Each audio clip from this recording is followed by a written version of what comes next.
Hello, I'm Sami Zaidan. This is Counting the Cost on Al Jazeera, your weekly look at the world of business and economics. This week, Venezuela, a crisis that's downsizing body weight as well as the economy. People take to the streets as food shortages take a bite out of their diet. But will Venezuela default on its debt? Also this week, United Airlines sparks an outcry over its heavy-handed approach to offloading a passenger. We'll look at how customers use the power of social media to fight back. Plus, how cacao farmers in Ecuador are unwrapping the key to success by targeting the quality end of the global chocolate market.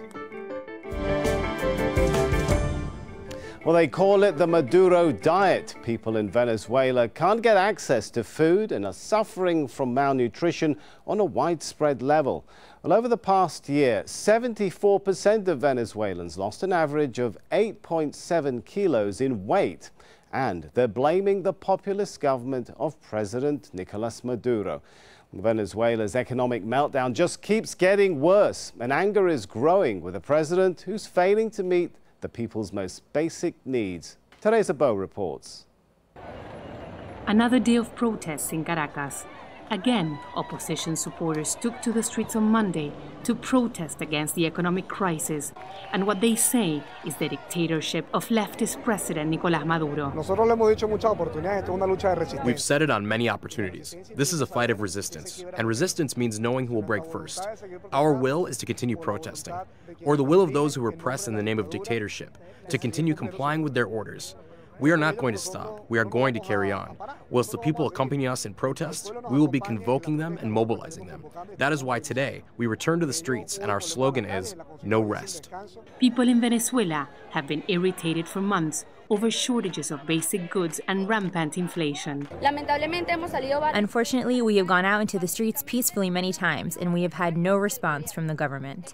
This time we've had enough. The people are tired and the people are committed to going out to the streets without fear of the onslaught by the National Guard, by the police, without fear of what is coming.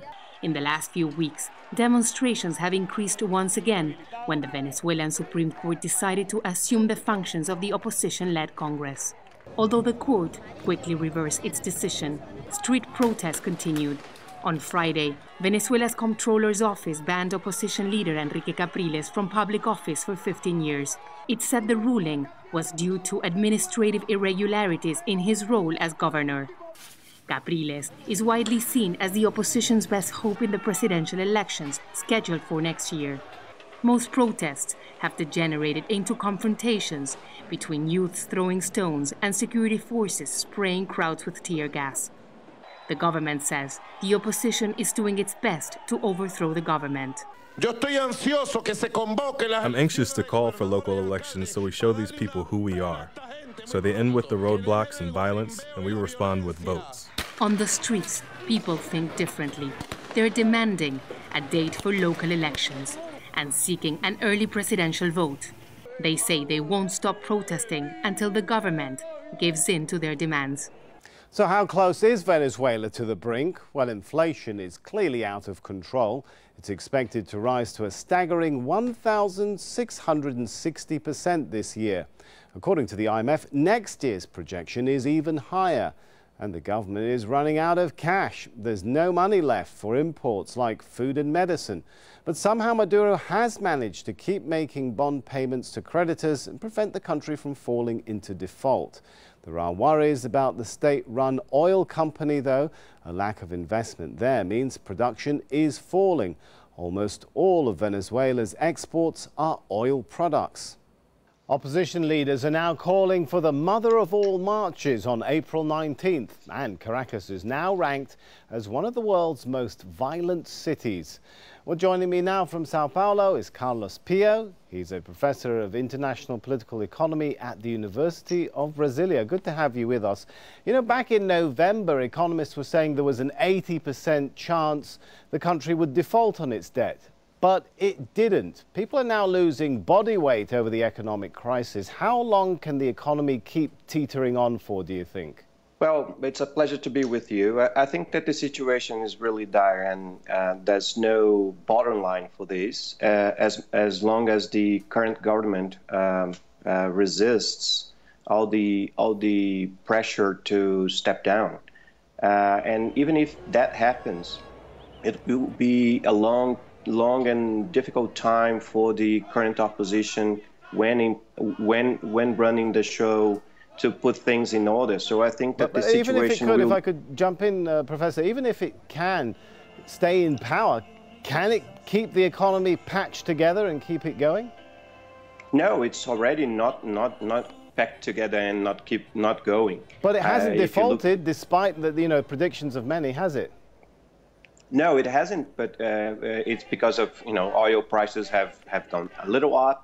And that gives you a sense of what you can do to prolong the situation. I don't think there's any B plan then waiting for oil prices to go up. And even if it does, it's not going to be enough to get the situation, at the very least, well off again.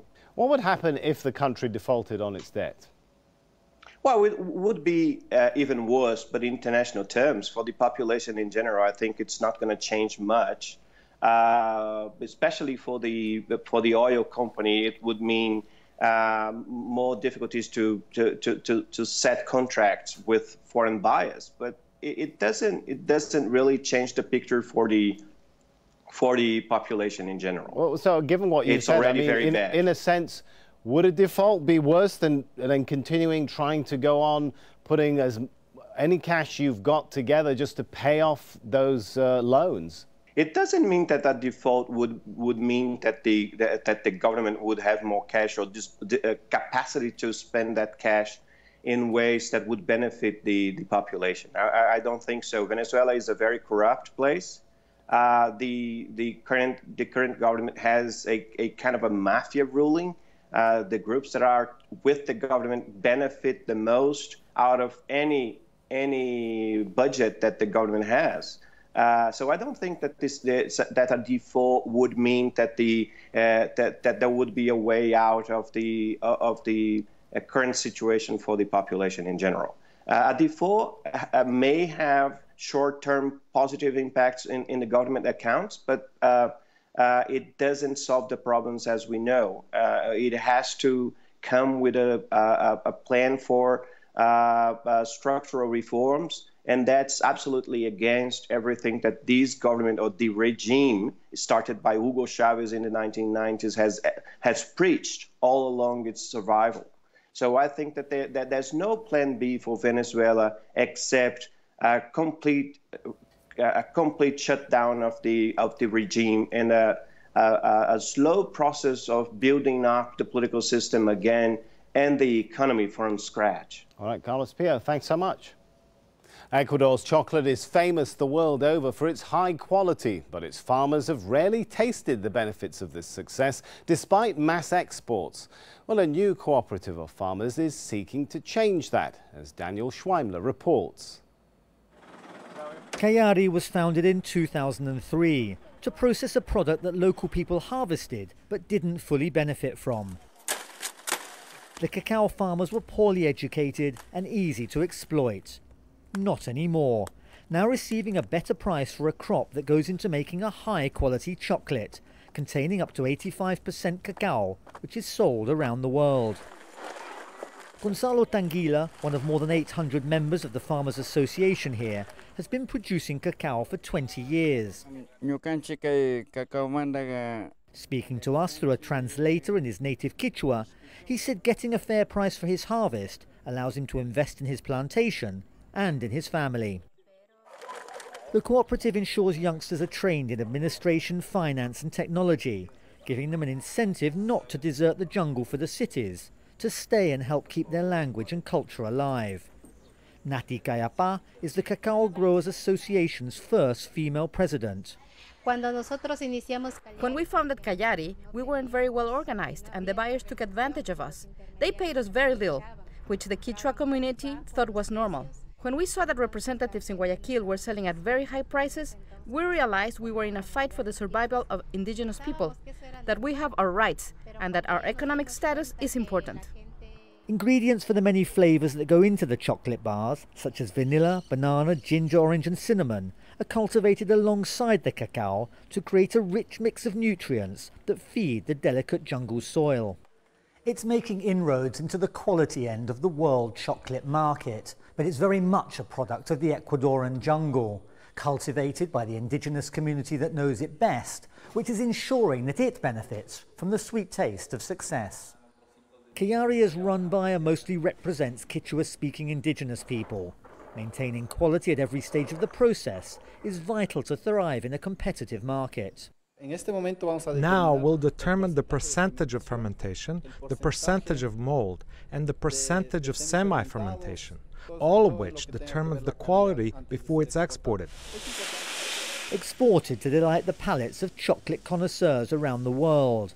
But farmers here now have control of the bitter cacao bean that makes that chocolate, and with it, their own destinies. Still to come on Counting the Cost, a hotly contested presidential election is keeping everyone on the edge in France.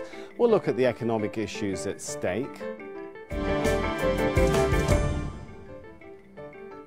Well, it can take 20 years to build a reputation and 5 minutes to ruin it, so the saying goes.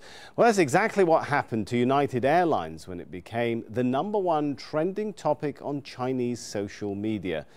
Well, the US airline faced global outrage after videos went viral showing the violent removal of a passenger from a domestic flight.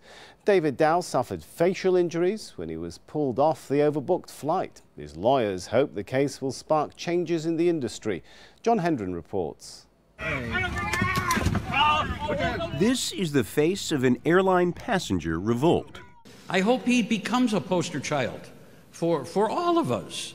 Someone's got to.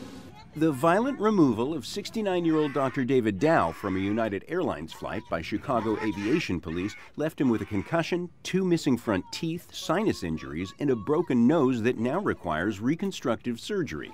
His lawyer and daughter held a news conference to say Dow will now sue United in terms that sound like a passenger's crusade. What happened to my dad should have never happened to any human being, regardless of the circumstance. We hope that in the future, nothing like this happens again. The incident has become a social media meme, with passengers posting pictures of themselves donning helmets in silent protest. The incident has been a disaster for an airline whose motto is "Fly the Friendly Skies." United CEO Oscar Munoz initially justified Dow's removal. Now he's offering the latest in a series of increasingly abject apologies. As I think about our business and our people, the first thing I think is important to say is to apologize to Dr. Dow, his family, the passengers on that flight, our customers, our employees. That is not who our family at United is. Dow told his attorney what happened was more traumatic than his 1975 escape from war-ravaged Saigon. For a long time, airlines, United in particular, have bullied us. Here's what we want as a society. We want fairness in how people treat us. We want respect, and we want dignity. Airlines in the U.S. are allowed to overbook and remove people from flights for which they have paid. Illinois Congresswoman Jan Schakowsky is now offering a bill that would make that practice illegal. Well, Matthew Driscoll is the editor of Asian Aviation, a monthly magazine. He says airlines outside the U.S. will benefit from the incident. United is too big to fail again. It's got 14.5% of the market share in the United States, and it's one of the biggest. I mean, part of the problem too, and you mentioned this about the hundreds of millions of viewers who have seen the video. Part of the problem, if I was at United, I would be worried about the effect of my China traffic, because China is going to overtake the United States in the next 10 years, 10 to 20 years. It's probably going to be the biggest aviation market. United has a big stake in China. Delta has a big stake in China. Delta and American have about 8% of the traffic from China to the U.S. United has 20% of that. So that's a market that they cannot afford to upset. If I was a Chinese state carrier, I would certainly have a big smile on my face right now, just because I know that I'm going to get a lot of the business that United's going to lose. And again, you've already been reporting on the boycotts that are taking place, the various societies that are criticizing United. So there's going to be a lot of business that's going to go to some of those carriers who are already ramping up their product.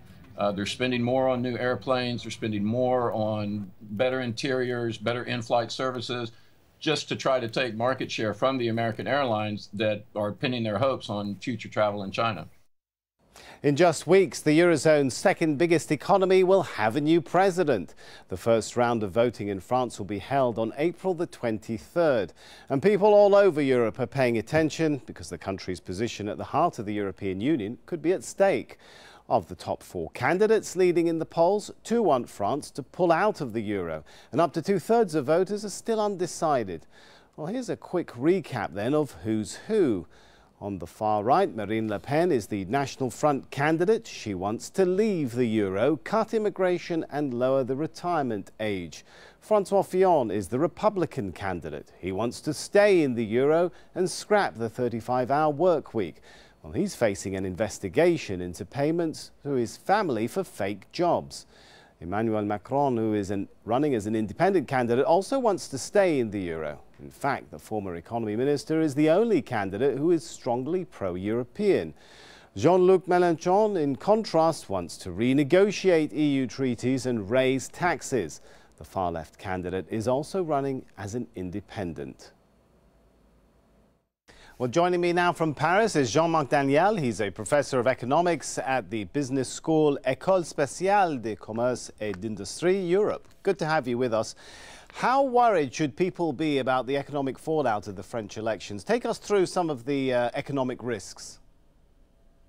I think there is a real issue in this presidential election. In fact, we have 11 candidates. Nevertheless, only 4 candidates are at the head of the race. And in these 4 candidates, you have Mrs. Le Pen in the far right and Mr. Mélenchon in the far left, who want to stop the Eurozone, to leave the Eurozone and to go back to the domestic French currency. And it will be a great danger for the French economy because it will mean more and more inflation. It will mean a problem on the French public debt for the non-resident investors, and it will be an evolution in the future where something we don't know. So the result could be an increase of the level of the interest rates on the French public debt. The 2 others are in the middle of the political French landscape, and there will be no danger in their economic program. But they are not sure to win, even if there is a great chance that our next president will be either Mr. Macron or Mr. Fillon. So it's really a choice between, I guess you could say, a continuation of the current economic model or change. Do you think we could see a sort of populist rejection of the current economic order, a la Brexit or the Donald Trump vote in the US? Yes, we have in France the same type of problems that we have in the UK or in the United States. Why? Because despite the French economic recovery, the level of unemployment is still very high. The rate of unemployment in France is about 10% of the labor force, and a lot of people say that their purchasing power is decreasing, and they are convinced that European Union is guilty, in fact.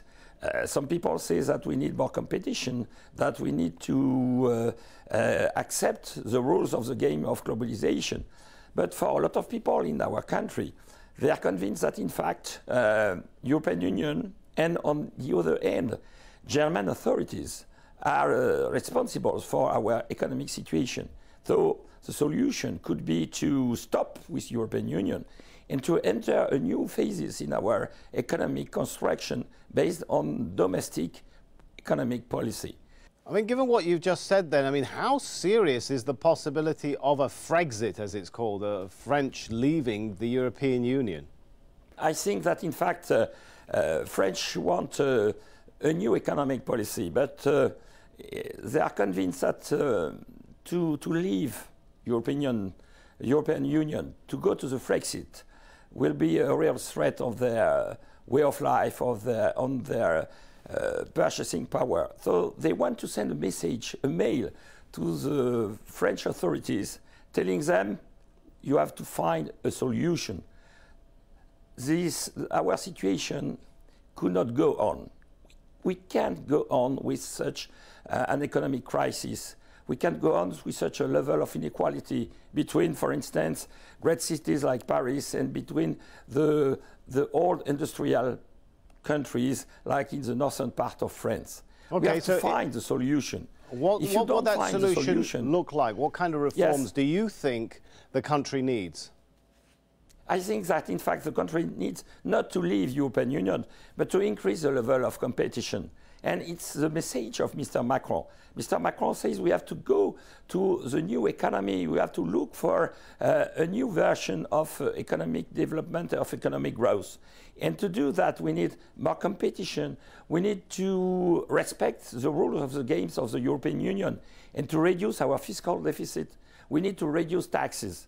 For a lot of people, to reduce taxes could be a good news, but they think that in the other end, to reduce fiscal deficit and to reduce taxes means to reduce public spendings. And for a lot of people, they think that to reduce public spendings will reduce their way of life, will change their way of life.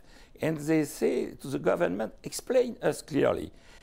Give us the evidence that if you reduce public spendings, if you increase competition, we will have a new growth, we will have a new economic policy efficient. And finally, ending on a high note, so to speak, the Canadian government has unveiled legislation to fully legalise the recreational use of marijuana. The bill comes with huge public support, but some are questioning who would reap the benefits of such a move. Daniel Lack reports from Toronto. Medical marijuana can be used in Canada now, but a doctor's prescription is required. At this shop, hundreds of customers a week buy cannabis products from staff who advise them on their particular needs. Legal, recreational marijuana will require a different approach. Someone that's coming in with an ailment, we can kind of navigate them through which certain strains are going to give them peace of mind or relief for their certain ailment. Someone recreationally, they don't care. They generally, recreationally, they'll have a preference, but there's really no medicinal aspect that they're looking to gain from it. They just want the flower. Admitting that he'd smoked pot himself in the past, Justin Trudeau promised to legalize the drug when he became Prime Minister in 2015. Existing medical marijuana growers, all with government licenses, have expanded operations, getting ready for what some in the media are calling a green rush. Somewhere between $7 and $10 billion annually is spent in the black market. So we'll disrupt that quite a bit, but we'll also disrupt alcohol sales. And so there's a number of kind of residual benefits. Supporters argue that benefits include taxing legal marijuana, potentially a lot of public revenue. Like alcohol, there'll be age restrictions on use. Others say the large companies that will control growth and distribution of legal marijuana will have too much influence over government regulation. Whether you can look at alcohol, tobacco, pharmaceutical, government tends to seem to be a lot more friendly to industry interests than public health. Despite the legalization of marijuana in 15 months' time, police across Canada continue to arrest and charge people for possession. Jody Emery, who along with her husband Mark has openly used and sold marijuana for years as part of an activist campaign to decriminalize the drug, says the government's plans don't go far enough. The government is looking to continue to criminalize the pioneers who built up the industry from the beginning. They're looking to allow people in suits to go on the stock market and sell pot, but anybody who grew it before is going to remain a criminal and not be allowed to participate in the industry. Despite reservations, Canada looks set to join a growing list of nations and U.S. states that allow legal recreational access to a drug that was once totally prohibited and regarded as a threat to society. Well, that's our show for this week. There's more for you online at aljazeera.com/CTC. That'll take you straight to our page, which has individual reports, links, and entire episodes for you to catch up on. Well, that's it for this edition of Counting the Cost. I'm Sami Zaidan from the whole team here. Now, thanks for joining us. The news on Al Jazeera is next.